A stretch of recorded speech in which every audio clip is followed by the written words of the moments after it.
7 अक्टूबर 2023 को हमास ने बेहद ही संगठित तरीके से इजराइल को घेर कर अभी तक का सबसे बड़ा और ऐतिहासिक हमला किया था। लेकिन इसके बाद इजरायली सेना गाजा में घुस गई थी और तब से लेकर अब तक इजरायली फौज गाजा के अलग अलग हिस्सों में ताबड़तोड़ हमले कर रही है।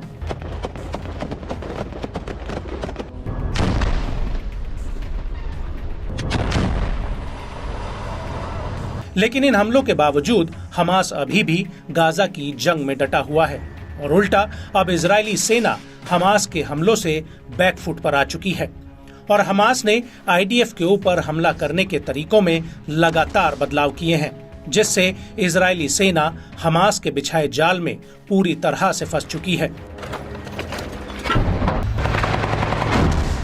दरअसल हमास आईडीएफ के खिलाफ गोरिल्ला स्टाइल में हमले कर रहा है।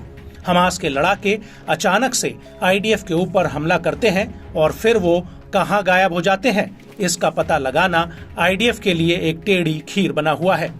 और इन सब में बारूदी सुरंग, खंडर पड़ी इमारतें, मस्जिदें, मलबों के ढेर, नागरिक ठिकाने हमास के लड़ाकों की सबसे बड़ी पनाहगाह हैं।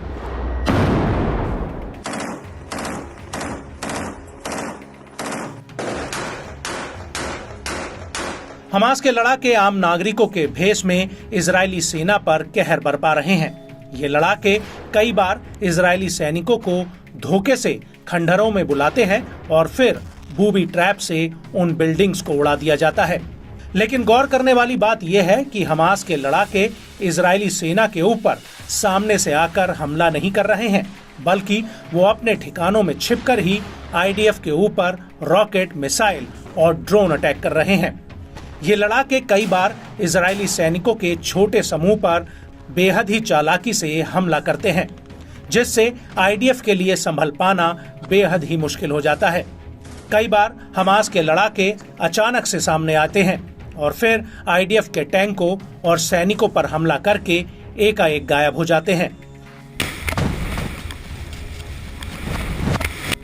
इनमें से अधिकतर लड़ाके गाजा के उन इलाकों में छिपे हुए हैं जहां पर कुछ लोगों ने अभी भी अपना घर बार नहीं छोड़ा है और इन्हीं नागरिकों की आड़ लेकर हमास के लड़ाके आईडीएफ के ऊपर हमला करके आसानी से जनता के बीच घुल मिल रहे हैं।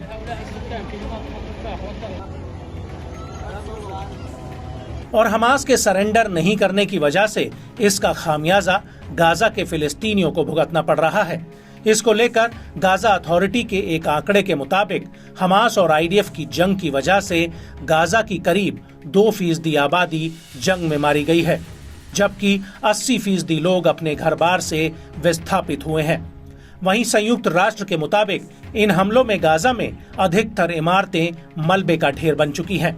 हालांकि गाजा में इजराइल के करीब 350 से ज्यादा सैनिक मारे गए हैं।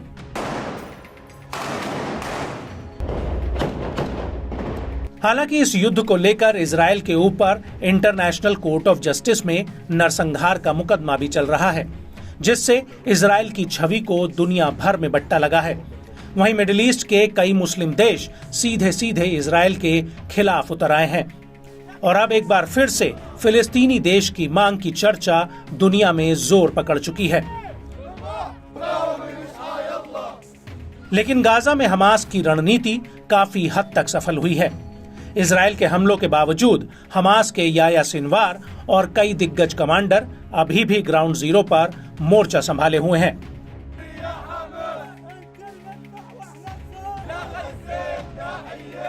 आईडीएफ का दावा है कि उसने हमास के 25,000 लड़ाकों में से 14,000 से ज्यादा लड़ाकों को मार दिया है, लेकिन आईडीएफ का ये दावा अभी भी एक पहेली बना हुआ है और हमास की रणनीति है कि वो इस युद्ध को जितना लंबा हो सके उतना लंबा खींचे, जिससे इंटरनेशनल लेवल पर इजराइल के ऊपर दबाव बढ़े, भले ही इसकी कीमत गाजा में और ज्यादा बच्चों और महिलाओं की मौत से चुकानी पड़े।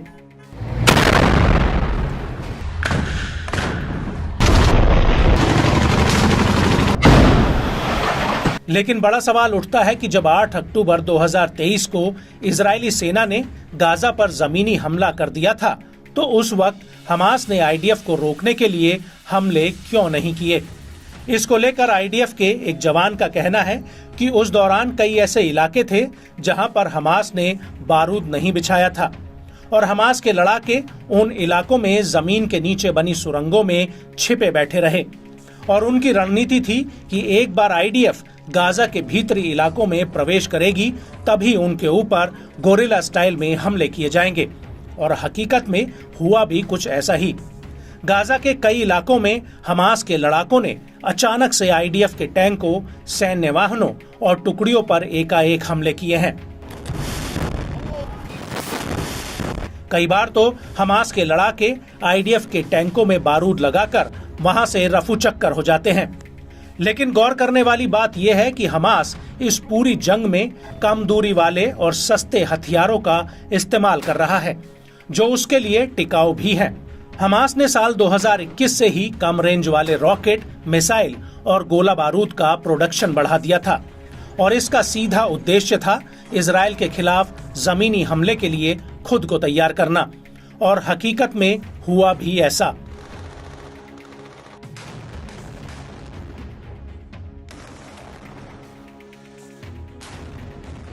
हमास के लड़ाकों ने पूरे गाजा में सैकड़ों नई सुरंगें बनाई ताकि आईडीएफ के साथ जंग में इनका इस्तेमाल बिना किसी रोक टोक के किया जा सके।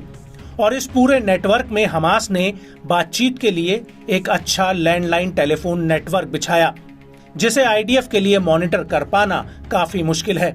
यहाँ तक कि गाजा में इंटरनेट और मोबाइल फोन बंद होने के बावजूद हमास के लड़ाके इस नेटवर्क से एक दूसरे से बात कर सकते हैं। और हमास गाजा के भीतर आईडीएफ को खुफिया कैमरों, ड्रोन और आम नागरिक मुखबिरों से ट्रैक कर रहा है। और यहाँ तक कि गाजा में बच्चे भी हमास की मुखबिरी का काम कर रहे हैं। ऐसे में आईडीएफ के लिए इस नेटवर्क को तोड़ना भी मुश्किल है। और जैसे ही आईडीएफ का काफिला एक इलाके से गुजरता है या फिर इकट्ठा होता है, उसके कुछ ही मिनटों में हमास के लड़ाके एकाएक सुरंगों से निकलकर उनके ऊपर धावा बोल देते हैं।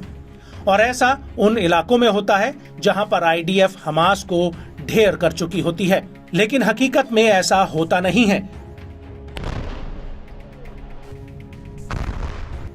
और इन लड़ाकों में एक पहले तो कैमरा पकड़कर वीडियो रिकॉर्ड करता है, जबकि दूसरा हमला करता है और तीसरा बूबी ट्रैप को तैयार करता है ताकि जैसे ही हमास के लड़ाके वापस आएं और उनके पीछे अगर आईडीएफ के जवान आते हैं तो सुरंग में बिछे बारूद यानी बूबी ट्रैप में धमाका किया जा सके।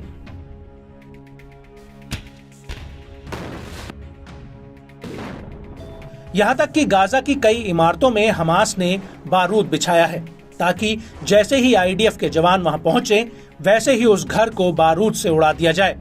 और यही वजह है कि आईडीएफ को गाजा में इतने बड़े पैमाने पर घरों पर हमले करने पड़ रहे हैं और इन्हीं घरों में हमास के लड़ाके हथियार भी छिपा कर रखते हैं। आईडीएफ के कई अधिकारियों ने माना है कि नागरिकों के घरों में हमास के हथियार मिले हैं।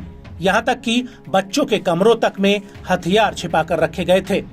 कई घरों में तो नकली दीवारों के पीछे भारी संख्या में गोला बारूद स्टोर किया गया था।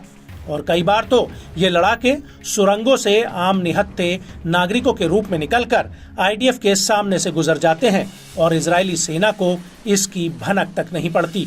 और ये लड़ाके उन जगहों पर आसानी से पहुंच जाते हैं जहां पर दूसरे लड़ाकों ने हथियार इकट्ठा करके रखे होते हैं। इसके अलावा हमास गाजा के भीतर मकानों पर खुफिया मार्किंग भी कर रहा है। ये मार्किंग ऐसे घरों में की गई है जहां पर या तो हथियार छिपाए गए हैं या फिर बारूद बिछाया गया है। कई घरों की खिड़कियों पर लाल कपड़े या प्लास्टिक का थैला टांगा गया है जो ये बताता है कि वहां पर बारूदी सुरंग या फिर घर में बारूद बिछाया गया है। अब आप खुद ही अंदाजा लगा सकते हैं कि इतनी प्लानिंग और तैयारी के साथ गाजा के अलग अलग हिस्सों में तैनात हमास के लड़ाकों से भिड़ने में इजरायली सेना का क्यों दम फूल रहा है। और कहीं ना कहीं हमास की इस प्लानिंग के सामने नेतन्याहू की इतनी मजबूत सेना अब असहाय नजर आने लगी है।